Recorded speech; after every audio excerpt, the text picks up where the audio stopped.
Bonjour à tous, ici Arnaud Young. Aujourd'hui, je vais vous montrer comment, aller un peu plus loin dans tout ce qui est gestion des tableaux sur Word. Donc, je vais rapidement vous montrer un exercice qui s'appelle Voyage, que je m'empresse d'ouvrir ici. Alors, cet exercice n'est pas de moi, il vient d'un très bon site qui s'appelle clickformation.net et j'ai mis le lien qui mène directement à cet exercice. Je ne touche aucunement d'argent sur la vidéo ni sur la publicité que je fais de ce site, j'ai juste trouvé, je le trouvais plutôt intéressant. C'est pour ça que je vous montre cet exercice ici en vidéo.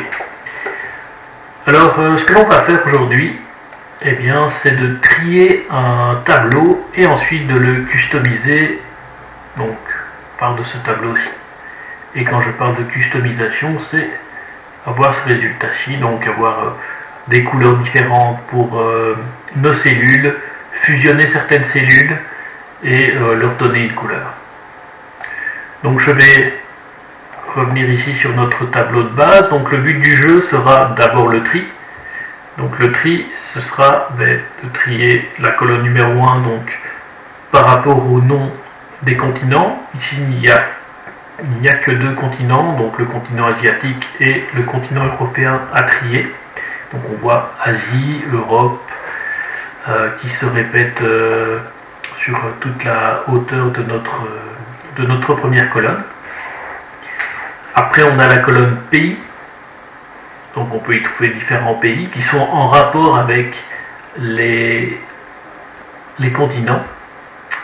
Et après, nous allons trier la colonne dénomination qui sont les noms des voyages auxquels se rapportent ces noms. Donc pour commencer, nous allons sélectionner avec un clic gauche maintenu cliquer, donc appuyer et je termine de tout sélectionner hormis les intitulés de chacune des colonnes. Ensuite, ce que je vais faire, c'est d'aller dans mise en page. Alors ici dans mise en page, ce qui est bien, c'est que vous avez déjà d'autres endroits où vous trouverez les options que l'on va utiliser, mais ici c'est vraiment propre au tableau. Donc une fois que l'on sélectionne ces cases et que vous avez mise en page, cliquez dedans, vous allez trouver vraiment toutes les options qui sont accessibles pour cet élément-ci, qui est le tableau dans notre cas. Et donc maintenant on va découvrir une méthode pour trier. Alors pour trier, c'est cette icône-ci, AZ avec une flèche vers le bas, donc je vais l'agrandir rapidement. Donc elle est ici. Et je vais cliquer dessus. Une fois que je clique dessus, on peut voir ceci qui apparaît, un petit tableau. Alors ce tableau va nous servir justement à trier nos colonnes. Alors par défaut on a ceci, donc si on clique sur OK, voilà ce qui va se passer. Cette entrée n'est pas valide pour le tri, tapez ou sélectionnez une autre entrée dans la liste. Je clique sur OK, je ne comprends pas ce qui se passe. Tout simplement parce que dans notre petit menu déroulant ici pour la première clé qui va nous permettre le tri, ce n'est pas Asie qui nous intéresse, c'est colonne 1. Colonne 1 dans laquelle se trouve le mot Asie, mais curieusement il a pris peut-être le mot qui est au sommet de la colonne dans la sélection. Ici on voit qu'on va trier du texte, mais on peut trier des nombres, des dates, et on va prendre un paragraphe. Donc il n'y a que le paragraphe, et pour le croissant décroissant, croissant c'est par ordre alphabétique, décroissant c'est l'ordre inverse de l'ordre alphabétique, donc on commence par Z et puis on repart vers la lettre A. Et on peut voir qu'on a d'autres clés, deuxième clé, troisième clé, ça nous permet de trier plusieurs colonnes simultanément. On va essayer sur la première colonne et ensuite on va recommencer l'opération, mais sur les trois colonnes que je désire ranger. Donc je prends la colonne 1, comme je l'avais signalé juste avant. Je laisse les autres options telles quelles et je clique sur OK. On peut voir maintenant que notre colonne ici a été rangée, mais on peut voir que toutes les lignes en rapport avec la première cellule qui a été bougée dans l'ordre alphabétique, a suivi. Donc c'est vraiment les lignes qui vont bouger et non pas juste cette partie ici. Quand on sélectionne tout le tableau, ce sont les lignes qui vont commencer à bouger de place par rapport à la première colonne qui va donner en fait l'ordre des lettres pour disposer toutes les informations. Donc je reviens en arrière, un petit CTRL Z ou la petite flèche retour, je clique dessus. Oh, pardon, petite erreur de manipulation. Donc là maintenant je recommence la même opération, je clique en haut à gauche de ma sélection, ma future sélection, et je maintiens mon clic jusqu'en bas du tableau. Et je repars dans la même icône, je clique sur l'icône pour trier, je clique dessus, et je refais exactement le même choix que tout à l'heure. Je prends la colonne 1 pour la première clé, je laisse tous les autres éléments tels quels. Pour la deuxième clé, en fait, je voudrais ranger la colonne du pays. Donc là, je vais cliquer sur le petit déroulant et je prends colonne 2. Tout simplement parce que pays, c'est la deuxième colonne du tableau. Et aussi, je voulais ranger par ordre alphabétique la dénomination, donc la troisième colonne que je souhaite ranger. Mais attention, cette troisième colonne que je souhaite ranger est en quatrième position. Donc ne prenez pas la colonne 3, prenez la colonne 4, parce que on a la première colonne qui s'appelle continent, deuxième colonne qui s'appelle pays, troisième colonne qui s'appelle formule, et quatrième colonne qui s'appelle dénomination. Une fois que j'ai fait ça, je vais cliquer sur OK. Et vous voyez que tout s'est rangé en un claquement de doigts, donc on a rangé par rapport à ces trois colonnes que je vous ai citées juste il y a quelques secondes. Mais c'est pas tout, on n'a fait que le tri pour l'instant, on veut avoir ce résultat ici. Alors ce que l'on va faire, c'est commencer à fusionner nos cellules. Donc moi je vais sélectionner ici mes cellules. Voilà, je m'arrête à Asie. Et alors vous pouvez les fusionner. Alors il y a plusieurs moyens de le faire. Si je ne m'abuse, voilà. Vous avez cette icône-ci. Qui s'appelle fusionner, et sinon vous avez aussi, je dézoome, votre clic droit qui vous amène exactement au même endroit, la même option. Donc je clique sur fusionner et voilà ce que vous avez plus qu'une cellule, mais vous avez quand même le nombre de fois que il y avait de cellules anciennement. Vous avez toujours le mot Asie qui se répète, donc je vais en garder qu'un seul. Je vais faire la même chose avec Europe, je sélectionne, je clique droit, je clique sur fusionner. Pour rappel, il y a deux moyens d'y arriver à fusionner, c'est au clic droit, je sélectionne en maintenant mon clic gauche les mots Europe qui ne me servent à rien, et puis j'appuie sur backspace, la flèche qui va faire la gauche qui est juste au-dessus de la touche Enter. Et maintenant je vais faire la même chose avec la Chine, je clique droit, je clique gauche, je sélectionne les deux éléments. Après je peux cliquer droit et cliquer sur fusionner. Puis j'enlève le mot Chine qui est en excédent. Je fais la même chose ici pour le Japon, je clique droit, fusionner. J'enlève ce qui est en trop, même chose ici, clic droit, fusionner. Et ensuite, Irlande, clic droit, fusionner. Et Yougoslavie, clic droit, fusionner. Et nous avons déjà quelque chose qui ressemble tout doucement. Là, je vais cliquer sur le mode lecture, donc ça ressemble à ceci. C'est un petit livre ouvert. Ça permet juste de consulter le résultat, mais on ne peut pas éditer lorsqu'on est dans ce mode d'affichage. Donc voilà, on se rapproche tout doucement de notre tableau. Alors ce que je vais faire maintenant, c'est bien de positionner correctement le mot Asie, Europe et le nom des pays au centre de ma cellule. Alors pour ça, je reviens dans mon mode page, je bouge ma loupe, eh bien je vais revenir ici. Si je clique en plein milieu du tableau, on peut voir que on retrouve deux options qui ne sont pas là tout le temps. Elles ne sont là que quand on clique sur un élément. Et on va aller dans mise en page. C'était là où nous étions tout à l'heure. Et ce que l'on va faire, eh bien, c'est sélectionner tout ce qui est en rapport avec les pays et les continents. Et on pourra commencer à bouger donc, dans chacune des cases, mais de manière simultanée, le contenu de chaque case ou chaque cellule. On peut voir ici, dans ces icônes-ci, je vais faire un petit zoom dessus. Je remonte. Voilà. Ça permet de disposer à l'intérieur de chacune des cellules le texte. Je dézoome. Et ce que je vais faire, eh bien, c'est prendre la position centrée. Et vous remarquez que maintenant, tous les mots qui ont été sélectionnés ont été centrés. Mais vous avez d'autres modes. Vous avez gauche ici, en haut à gauche, milieu gauche, en bas à gauche. Donc vous avez 9 modes de présentation et ici ce qui m'intéresse c'est le mode centré. Et voilà, et on se rapproche tout doucement, si je compare ici avec le mode lecture, on se rapproche du résultat. Qu'est-ce que je peux faire maintenant? On peut voir qu'on n'a pas vraiment la même largeur de colonne, on peut voir que les couleurs ont changé aussi. Moi ce que je compte faire c'est surtout coloriser mes cases et ensuite m'occuper des largeurs de colonne.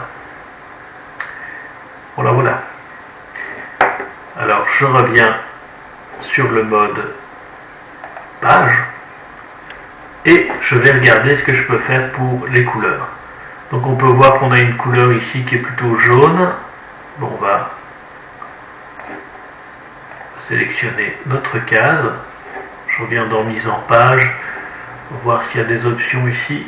Ça se rapproche un petit peu moins de ce qu'on veut pour coloriser. Sinon, ce que je vous conseille, c'est soit vous cliquez droit et vous avez la possibilité ici, avec le pot de peinture, de remplir d'une couleur. Vous avez déjà des couleurs préfabriquées, on peut le voir ici. Ou alors, vous pouvez vous rendre dans Accueil et vous retrouvez exactement la même option qui se trouve ici. Moi je vais rester dans mise en page pour mon tableau, comme ça j'ai toujours mes boutons un peu spécifiques au tableau à portée de main, et puis je sélectionne le mot qui est au centre de ma case, un petit clic droit, je vais sur le pot de peinture, et alors je vais mettre du jaune, on va essayer le jaune. Si vous voulez avoir une autre couleur, vous cliquez sur autre couleur et vous avez tout un nuancier qui vous permet d'avoir la couleur que vous souhaitez. Ça se rapprocher de cette couleur-ci. Donc vous avez personnalisé aussi, vous pouvez balader votre cible et changer la couleur ici. Mais ici je vais me contenter de cet hexagone. Je clique sur OK et vous avez ceci. Alors maintenant si je regarde un petit peu en bas, j'ai Europe qui est en bleu clair, je sélectionne ici Europe, je clique droit, je vais sur le pot de peinture et je vais aller sur du bleu clair. Alors si je ne l'ai pas ici à nouveau, je vais sur autre couleur et je vais essayer, oui ceci, ça s'en rapproche. On va cliquer sur celui-là, je clique sur OK et voilà. Et maintenant si je regarde encore avec le mode lecture, ce sera plus facile. J'ai besoin, on peut voir qu'il y a, ça c'est un peu plus clair, un peu plus fade, tandis qu'ici c'est plus coloré. Ça on peut corriger. Sinon je vous montrerai aussi un système pour capturer un petit peu la mise en forme des éléments si vous voulez faire des copier-coller de couleurs ou de police. Alors maintenant vous avez les 3 pays en rapport avec l'Asie, la Chine, le Japon et le Sri Lanka. Et bien je vais les coloriser. Alors, pour ça, je reviens sur le mode page, je les sélectionne, et maintenant ce que je vais faire, c'est un petit clic droit, je prends le pot de peinture, et je vais sur autre couleur, et je crois que c'était quelque chose de très clair. On va essayer ça. Je clique sur OK. On va voir si ça s'en rapproche. Oui, c'est quasiment gris. Et alors maintenant, il me reste plus qu'une couleur un peu mauve pour l'Irlande et la Yougoslavie. Donc je clique droit. Ça c'est des mauves un petit peu trop marqués. Donc là je vais à nouveau, donc un clic droit, je vais aller à nouveau dans le petit pot de peinture et je vais dans autre couleur. Et là je vais prendre quelque chose de mauve. On peut essayer ça. Et voilà. Si je me remets en mode page, quelque chose qui ressemble mais qui est un peu plus coloré. Ici on peut voir qu'on est pratiquement dans la gamme des gris. Ah, ça je peux le corriger. Alors si vous voulez vraiment capturer la même couleur, ce que vous pouvez faire, c'est sélectionner par exemple la case dans laquelle vous voulez copier la couleur. Et vous pouvez cliquer ici, à nouveau quand vous êtes dans l'accueil, vous pouvez le faire, reproduire la mise en forme. Si vous cliquez sur cette petite brosse reproduire la mise en forme, hop, je clique dessus. On peut voir que j'ai mon curseur avec un petit pinceau. Je remonte maintenant ici et je vais sélectionner Chine, Japon, Sri Lanka avec toujours un clic gauche enfoncé et je relâche. Alors là, c'est peut-être juste pour la police apparemment, mais peut-être pas pour le fond. Sinon, je vais changer la couleur comme ceci. Voilà. Je vais plus aller vers le gris. Autre couleur. Je vais aller dans personnaliser. Voilà. Peut-être comme ça. Pardon, c'était pas la bonne. Oui, c'était la bonne. Hop. Je vais aller dans personnaliser. Voilà. Clique sur OK. Voilà. Ça se rapproche. Alors maintenant, ce que l'on va faire, c'est de s'occuper en mode page, de la largeur de mes colonnes. Donc pour ça, je vais jouer avec une sélection.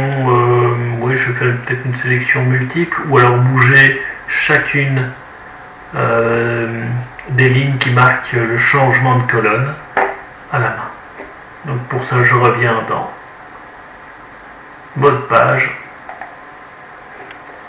Et on peut voir que si on bouge, si on met son curseur sur une ligne séparatrice de colonnes, eh bien vous pouvez bouger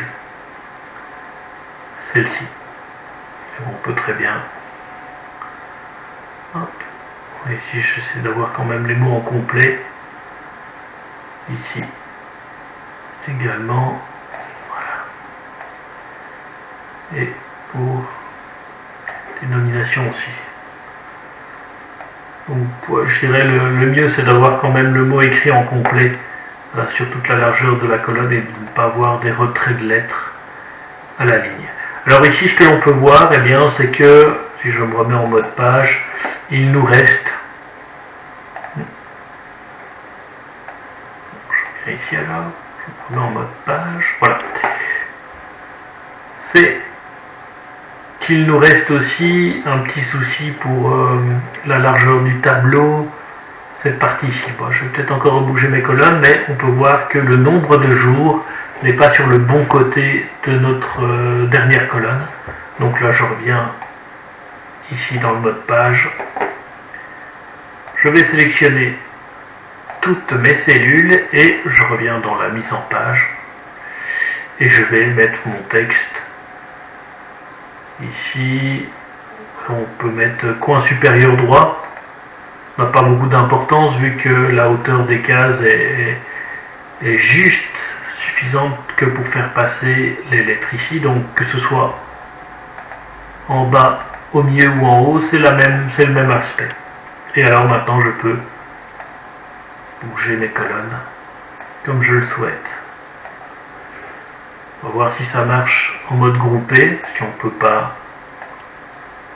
Voilà. Toutes mes excuses, donc là on va le bouger à la main. Hop. Et On va voir ce que ça donne. Ici en mode page. Ça commence à ressembler. Il y a un petit décalage entre la présentation et le résultat que l'on voit ici lors de l'édition du document. Et une fois que c'est fait, bien, je vais regarder à nouveau le mode page. Ça me semble bon, il ne manque plus que la partie supérieure à coloriser. Alors je reviens sur le mode page, je sélectionne le sommet, donc toute la ligne supérieure. Je clique droit. Et ensuite je vais sur le pot de peinture et je vais dans, disons, autre couleur.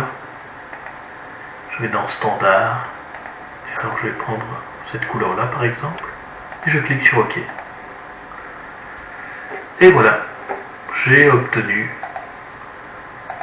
un résultat semblable au résultat final. Et tout ce qui nous reste à faire, eh bien, c'est enregistrer. Donc là, je reviens sur le mode page. Fichier. Enregistrer sous. Là, je mets voyage. Éventuellement votre nom et votre prénom. Hop. Et on enregistre le document.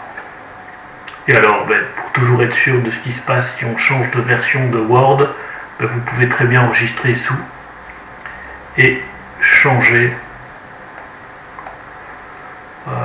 le type de fichier sur lequel vous voulez sauvegarder. Donc là, je me mets en PDF. Et par défaut, il va s'enregistrer au dernier endroit où il s'était enregistré, donc dans le même dossier. Je clique sur enregistrer. Et voilà. Et là, normalement, on a fini.